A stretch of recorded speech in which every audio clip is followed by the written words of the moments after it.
What is up, guys? This is your boy Bubba Let's from the Bubba Let's Sports Podcast, bringing you a brand new video on the YouTube channel. Today, I'm going to piss some people off. We're going to piss people off by ranking each starting or potential starting quarterback in the NFL 2020 season. So that means new draft picks, new starting quarterbacks, some free agents that are still available, and I'm going to rank them. We got plenty of classes to choose from, and I'm going to go one by one. We have, I believe, 36 to choose from, but we're going to go all through them, give you my opinion on what they're going to be like for 2020. So this is not based on right now or what they did last year. This is what I think is going to happen in 2020 with this year's season and how they project from that. So how they rank from this season. And why not get it started? But before we get into that, make sure to subscribe to the YouTube channel and to leave a like on this video. If you like these kinds of videos, leave it in the comments what you think about it and leave a like, but also subscribe to it. We're on the road to 100 subscribers. We're 76 right now. Let's keep it going. So guys, we've broken it down to 6 tiers, 6 classes to put all these 36 quarterbacks into on this list. And remember, this is what I predict is going to happen in 2020, and this is their rankings for that 2020 season. This is not based on last season. This is not based on overall talent. This is what I predict will happen and how they will rank over this next upcoming season in the NFL. So the classes are elite, almost elite, above average, average, below average, which is the Bubba Lutz tier. Your thoughts? What? And Cam level. I think that's pretty self-explanatory for the Cam level. And first up, Aaron Rodgers, pretty average. I kid.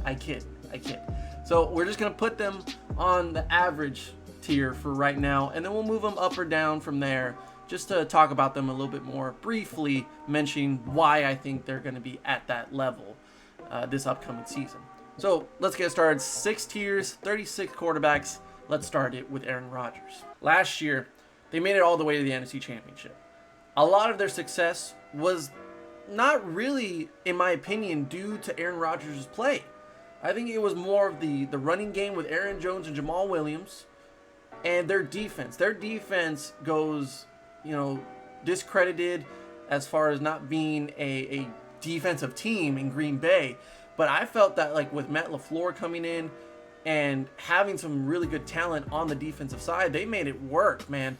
I love their defense right now. Their front seven is amazing. They can rush the quarterback with the Smith brothers, but their defensive backs and their safeties, their secondary, to me, has been one of the most improved groups in all of the NFL.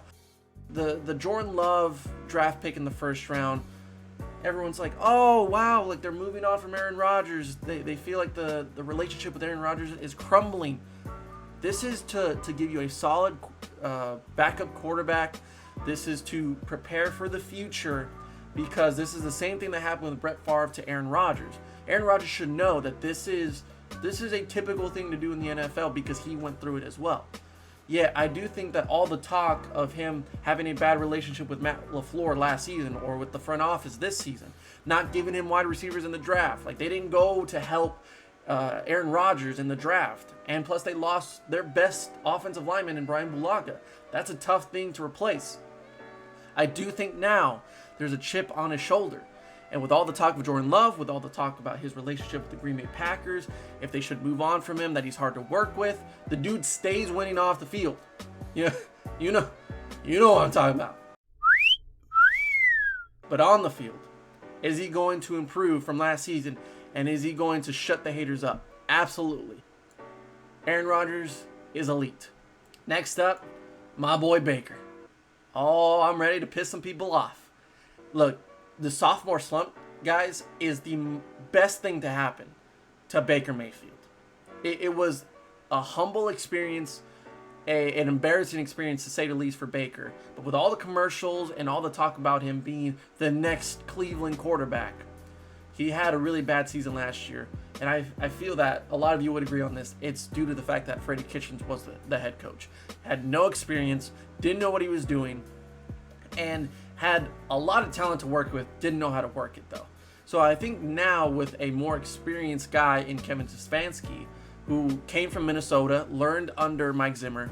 He can put this team in a more settling, mindset and feel that Baker Mayfield is their confident quarterback and make them feel comfortable at that position. Everyone's saying, decision making, interceptions. Look at some of those games last year where he had a lot of interceptions. It was, batted balls. It was tipped passes that went in the air. And yes, I will not say that Baker Mayfield's perfect, and some of his decision making isn't all there. Yet with Kevin Stefanski and a humble experience in his second year in the league, I honestly believe that Baker will improve. He looks to be one of the best quarterbacks in that division. Honestly, I wasn't going to go almost elite. I'd say above average is a really good place for Baker Mayfield. Ben Roethlisberger. A little of a tough one because everyone's going to say, but he's a Hall of Famer. His past seasons have been amazing. He's coming off an injury, so he wants to prove himself until he retires and says, I do not want to play football anymore. That's when the Steelers will move on from him. It's proven time and time again that Ben Roethlisberger does not take care of himself health-wise during the offseason. He doesn't get fit. He's kind of just like kind of a dad bod looking quarterback, but that's how we describe Ben Roethlisberger. He's always been that type of guy. He's just built on his girth. He's built on his just bigness of a quarterback.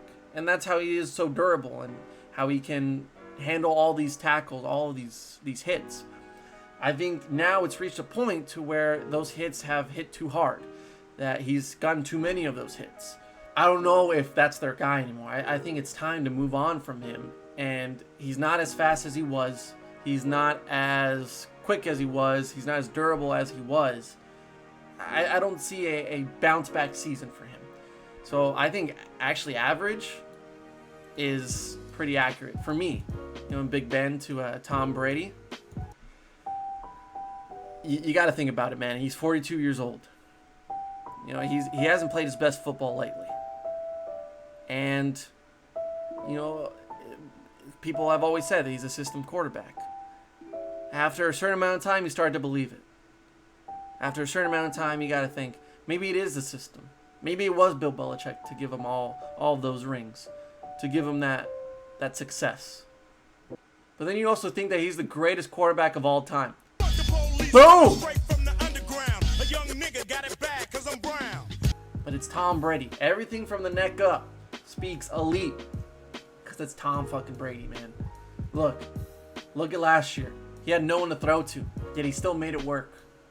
Oh, but they lost to the Titans in the round. He threw a pick six. TB12 in Tampa is going to make it work. And he's going to have a great season. He will get him to the playoffs somehow. I know it. And who knows what happens with Tom Brady as your quarterback when you're in the playoffs. Drew Brees. 200 years in the league for Drew Brees. He's like 58 years old. The man's been in the league for a long time. So you start to say, oh, the stats don't look as good as they did. Maybe he's not the same guy that he was when he won the Super Bowl. I understand that. But bitch, I don't care. I'm just a big believer in accuracy as a quarterback. He is the most accurate quarterback that we've ever seen in the league. He still has all the weapons. Drew Brees is New Orleans. And I think at having Drew Brees as your quarterback every year, you are putting yourself in the best position possible to win football games. Then we get young people. Joe Burrow. Like I've said in past episodes and in past podcasts, it's a high possibility that Joe Burrow can be the biggest bust in NFL history. Not because of him, but because of the organization he's going to. I do think the Joe Brady effect, not having him as an offensive coordinator or passing coordinator, will hurt him. So, personally, I think above average, just because it's Joe Burrow, will make it happen. I know that kind of goes against like being the bust, being the biggest bust in NFL history. I just think long term, playing at an above average level in a dysfunctional Cincinnati Bengals team doesn't get you the Joe Burrow expectations in the long run.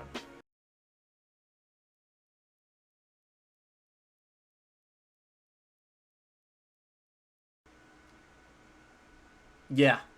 Derek Carr.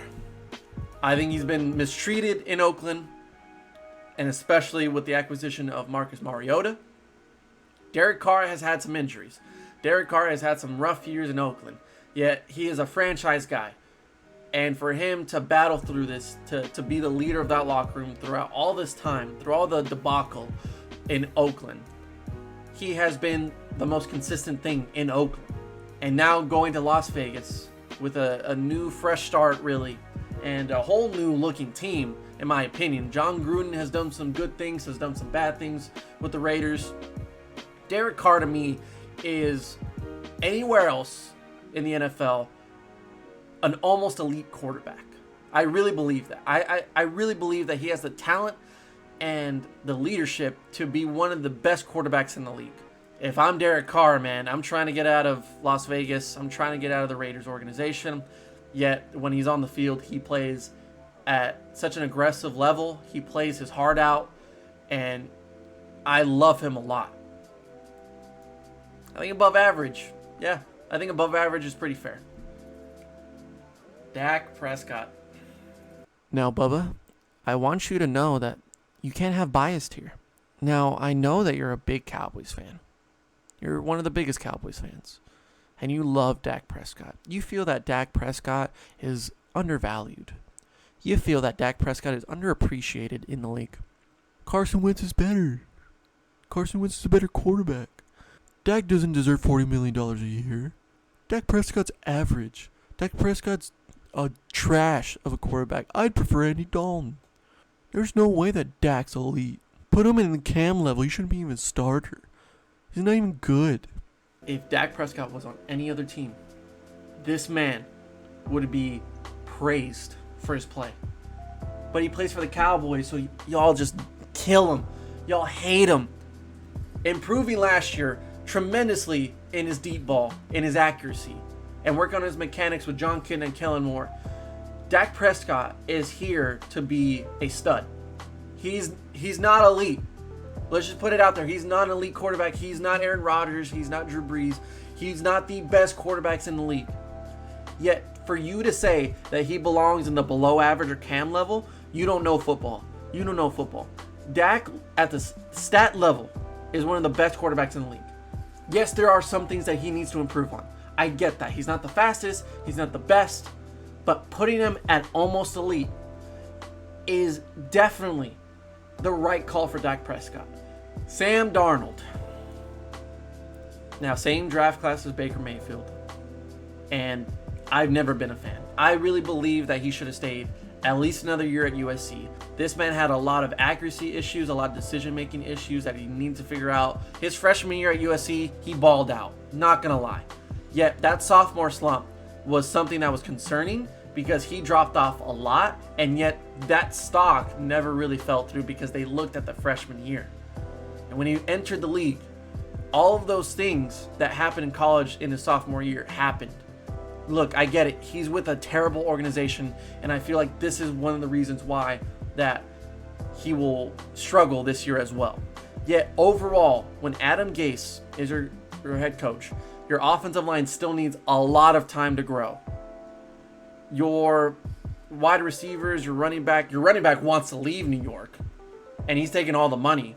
Sam Darnold, to me, overall is not a franchise guy in my opinion. I think he needed a lot more work in college before entering the league, and when he entered the league, it was too early, too soon. And yes, he has glimpses of his talent. I'm not doubting his talent. I'm not doubting his abilities. I'm just saying he has the worst case scenario with the New York Jets. He has a bad offensive line, and he has a terrible head coach who is not going to work out. And at some point, there is a ceiling to Sam Darnold. He's a great athlete, but that's not enough to be a franchise quarterback. So honestly, first one up for below average is Sam Darnold. Deshaun Watson. Deshaun Watson is a very intriguing one because, look, it's a matter of elite or almost elite, in my opinion. Now, is he better than Dak Prescott? Yes. so I can put him in front of Dak Prescott. When you put him in the toughest situations, will he exceed expectations? Will he go above and beyond? This guy's a great person. He's a great human. And on and off the field, everybody loves him. I don't see why anybody would hate Deshaun Watson. I don't like Bill O'Brien, and I think that's the only thing that's kind of leading me not into elite status. Is Bill O'Brien is not helping this organization. And he's the reason why they don't win Super Bowls. If they had anybody else head coach, if they had anybody else leading this team that would recognize that their defense is awful, that their defense just can't stay healthy, or they don't recognize the flaws that they have, and they don't take care of Deshaun Watson, then there's not going to be a Deshaun Watson in a few years. If we're saying that this is truly based on how he will perform, he's going to be an MVP caliber quarterback, and he deserves to be in elite status. Drew Lock, you're going off of 5 starts in the NFL. You're going off of a great career in Missouri and a hyped journey to being the starting quarterback for the Denver Broncos. It's actually pretty impressive how composed he is for being so young and not having a lot of starts. He has the athletic ability. He makes the tough throws. He can use his feet. The offensive line in Denver is not the best, so that's really going to be a knock on him, being durable, to being healthy, and to make the right decisions. I like Drew Lock a lot from what I've seen. I'm kind of leaning toward above average. I could really see Drew Lock having an impressive year, like not MVP status, but he'll turn some heads. I really think he can turn some heads. You know what? I believe in him. I think above average. Well, let's do this. Let's do that. We're gonna rank them too within their tier. Yeah, I think that's a pretty good tier to be in. Ryan Fitzpatrick. I mean, he's a backup quarterback. That's just the starter for now. Ryan Fitzpatrick's okay, man. I don't see the hype in him. You know, he has his moments, but that's it. Does anyone really disagree? I don't even think you're the third best or the second best quarterback on that depth chart. I honestly think that it's Tua that's the better athlete and the better quarterback right now. But Josh Rosen should be treated better in the NFL, and I thought the Miami Dolphins should have gone for Josh Rosen as their starter and be fine, not even draft Tua. He's okay. Joe Flacco. Oh, come on, man. There's a reason why these guys are still free agents. We live off the moments. We live off the highs. And it's the same thing that happened with who? Who was I just thinking about? It's the same thing that happened with Eli Manning.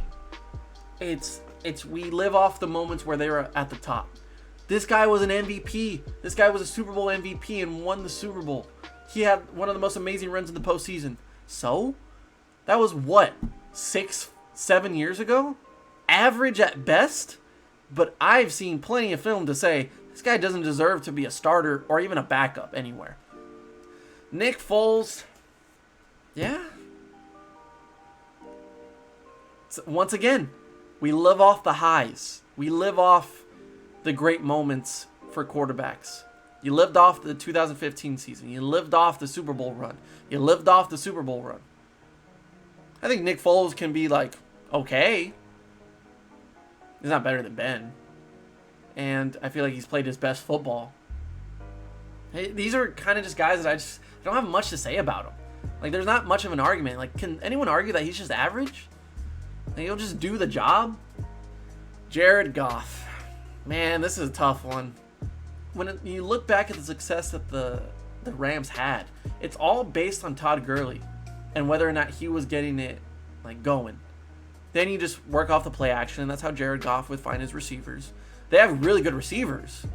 Yet, I think we're just kind of seeing how average Jared Goff is. He's just a game manager. I'd say average is what we've seen from Jared Goff. We had the lows with with Fisher as his head coach. We've had the highs with Sean McVay in the Super Bowl run. Yet a lot of that's defense, a lot of that's running game, a lot of that's his receivers that are just like extend plays. Jared Goff is a game manager. Dwayne Haskins. I love Dwayne Haskins. He's the best quarterback to come out of Ohio State ever. Ever. His decision making is the problem, though. Ron Rivera is going to do a really good job of Dwayne Haskins. I think so, but it's going to take longer than one season. They're a rebuilding type of team, and I think that offense is going to flourish, but just not at this moment. I think this season, average makes sense. I have Tyrod Taylor on this list as well, but I also want to consider like how I do with Tua, how they can be starters and how they fare as starters. Justin Herbert, I would love him to be a backup for a year and learn the system. I want Tyrod to take over for the year and grow from there. Let's say Tyrod's just not working out, they put in Justin. Could he fare well? Would he work out? I think he could at a above average level. He won't be better than these guys, but I think he'll do just enough to get him like, oh, we see something in this guy. Kind of like how you saw with Drew Lock last year. You see some moments. You'll see the abilities. It's just not perfected. It's not polished yet. Jimmy Garoppolo, you made it to the Super Bowl last year. Basically threw for like 4 yards in one playoff game, so you didn't have to do much. I think he kind of falls into the same tier as this. The thing with Jimmy Garoppolo is that he doesn't have to do much. And people doubt his clutch factor. Well, he can get it done in crunch time. He didn't do it in the Super Bowl. Not a lot of credit goes to the Chiefs secondary, to the Chiefs defense. They played great in that Super Bowl, especially in the second half. And when you have a really great offensive line that you can just give the ball to Raheem Mostert for and misdirection, so you only have to make those quick, easy throws, there's not much that Jimmy Garoppolo has to do. And I don't see him throwing for 400 yards every game. You don't need to when you're in San Francisco. You can get those easy 200-yard games, maybe a touchdown or two, and you can win the game because your defense is going to get you far.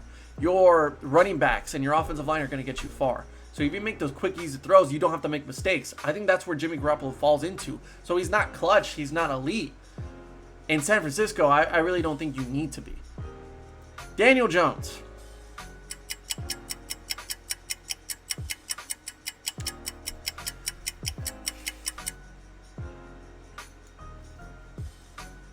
I see Eli Manning 2.0 out of Daniel Jones. He has ball control issues. He fumbles a lot. I see a Eli Manning in him. And it's not the good Eli Manning. It's not the Super Bowl Eli Manning. It's the guy that can lead in interceptions every year. It's the guy that makes bad decisions in crunch time. I don't see it. I don't see the potential in Daniel Jones. I really don't. Kirk Cousins is a really fun one. He doesn't play good in prime time. He can't get it done when it matters the most.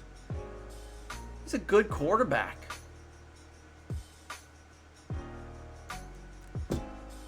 Yeah. This is where it just gets tough because then you're just looking at the other quarterbacks around him. And you're saying, is he better than this guy? Is he better than this guy? He can get it done. Look at last season where the Minnesota Vikings offense just wasn't getting it going. And everyone was like, Kirk Cousins is the reason why. Kirk Cousins this, Kirk Cousins that. And then he just turned it on. And became one of the best quarterbacks in the league because he was so accurate. Because he was throwing the deep ball. Well, I think it's fair to say that he's above average at least. Lamar Jackson, come on, dude. I think it's super easy to tell that this is guy. Oh, I can't. Wait, okay, I got to fix this. I say Deshaun is better than Lamar Jackson because he's a better pocket passer. He's a better balanced quarterback. And he's kind of figured out that you can't run with your feet all the time, that you got to protect yourself.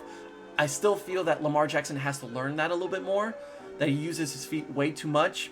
Now, when you look at the passing game, they're actually one of the worst in the NFL because they ran the ball so much. And fair, they didn't need to throw the ball because no one could stop Lamar Jackson and Mark Ingram. Now they have J.K. Dobbins as well, so the running game is going to get even better. If Lamar Jackson can improve his passing game in the pocket, this guy is amazing. And he is elite. He's one of the reasons why the Baltimore Ravens were so good last year. But I also think like without him, they could also be very good still. Lamar Jackson's phenomenal, and he's elite. I'd say he has a little bit of a drop off this season, yet that's still not bad. Like, he's still being elite status. I just don't think he'll have the year that he did last year. Patrick Mahomes, dude, nah. You put him. He's one of the best quarterbacks I've ever seen in my life. The man has it all. He can use his legs. He can use his arm. He has great decision making. He's accurate. He's a playmaker. He gets it done in the clutch. You saw it in the Super Bowl. He's the perfect package as a quarterback. Matt Ryan, he falls in that average to above average because you wish you saw more out of him. He has like the yards, he has the touchdowns every year, yet you just feel like it's not enough. You feel that you could see a lot more out of Matt Ryan.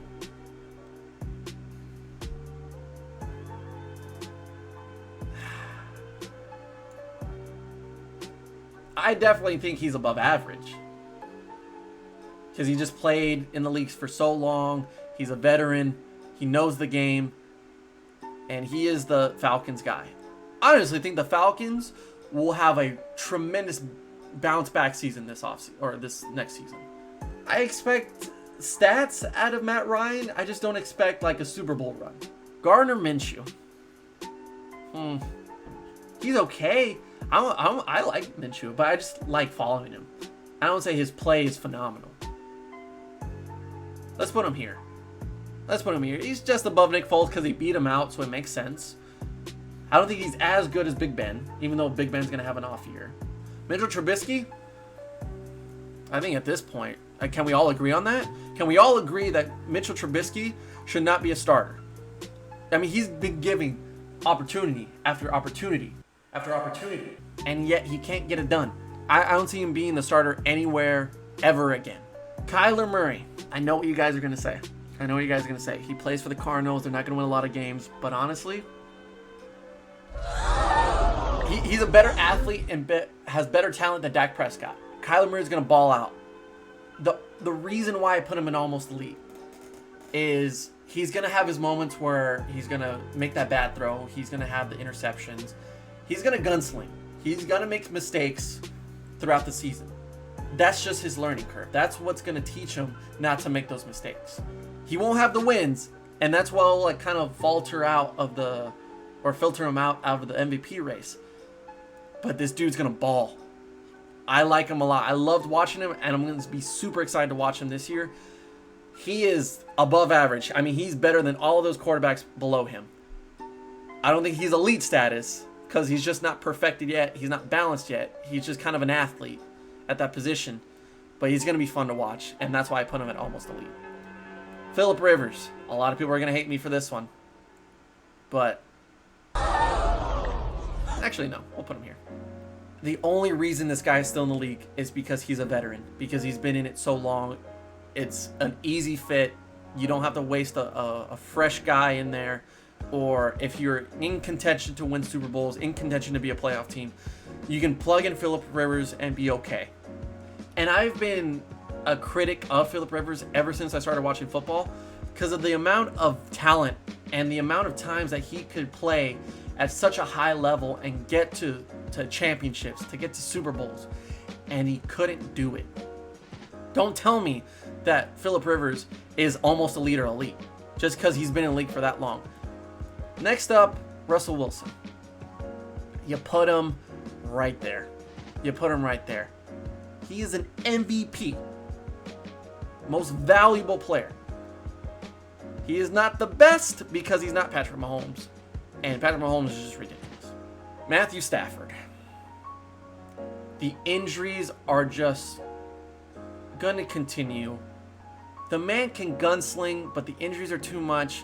And he just plays enough to win some games, but not enough to be a playoff contender. he'll have the stat season if he stays healthy. But other than that, he kind of just falls into like this, like that. Jarrett Stidham. People are like, who's that? Who's going to be the Patriots starting quarterback? This is the king right here. Hey, Jarrett, you dropped something. You dropped your crown. Here you go, king. They got to be doing something to prepare for next season, whether you go for Deshaun Watson, whether you go for Trevor Lawrence. Jarrett Stidham is the placeholder for now. And many people aren't talking about him, but he's going to be just enough for the Patriots to win some football games and to get them through the season. He's going to impress some people. But Jarrett Stidham is going to impress some people. He's going to be a good system quarterback, and New England is the perfect place to do it. Ryan Tannehill. Can we just say like he's right here. He's right there. I mean, talk about a game manager. This is the highlights. I don't have to show you film. Let me just show you what Ryan Tannehill had to do last year. Hut.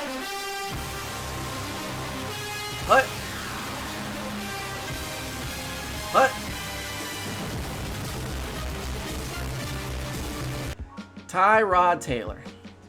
This, once again, it's a placeholder like it was for Jarrett Stidham. It's a placeholder until Justin Herbert gets the hang of it before he becomes a starter. You saw what he did in Buffalo. There was moments. Like, Tyrod Taylor's fun to watch, man. Yeah, I just don't see it being a breakout season for Tyrod Taylor where he makes the comeback. Yeah.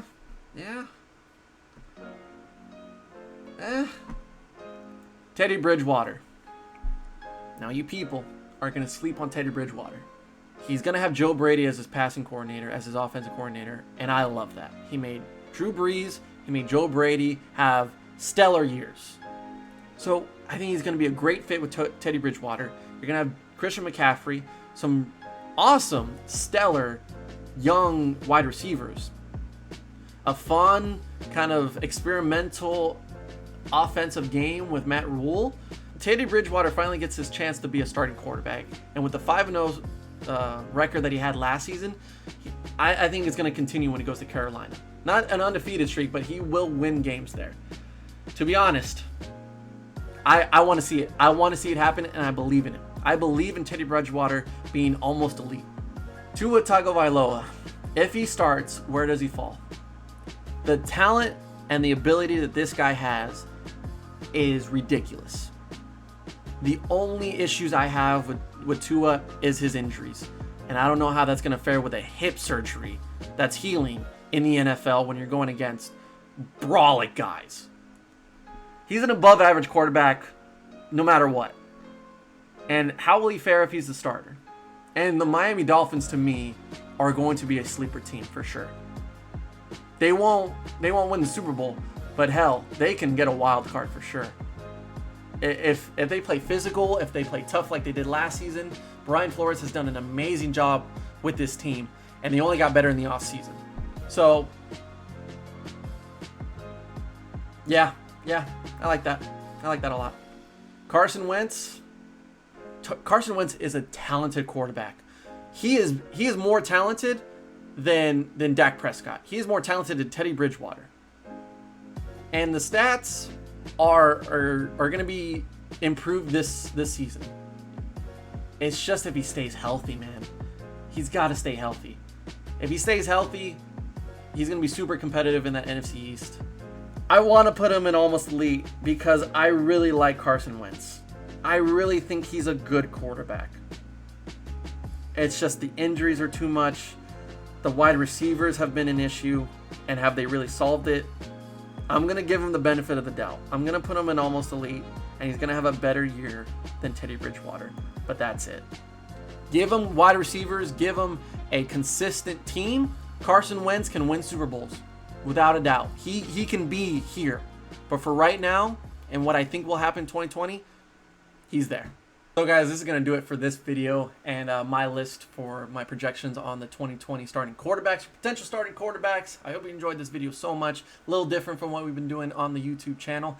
A lot of draft classes, draft analysis, so nice little switch up. I hope you enjoyed this very opinionated video. But give me your thoughts in the comments down below, wherever you want to contact me through. Give me if you agree, disagree with the picks, or if you want to make your own list, by all means go ahead. But yeah, so that's going to do it for this episode, and leave a like and subscribe to the YouTube channel. This has been your boy, Bubble Ice. Do you care about a ring if the best player got carried by the team? Now would you lose if it been a better draft pick? And do you cuss when your team get their ass kicked? Now do you keep it classy or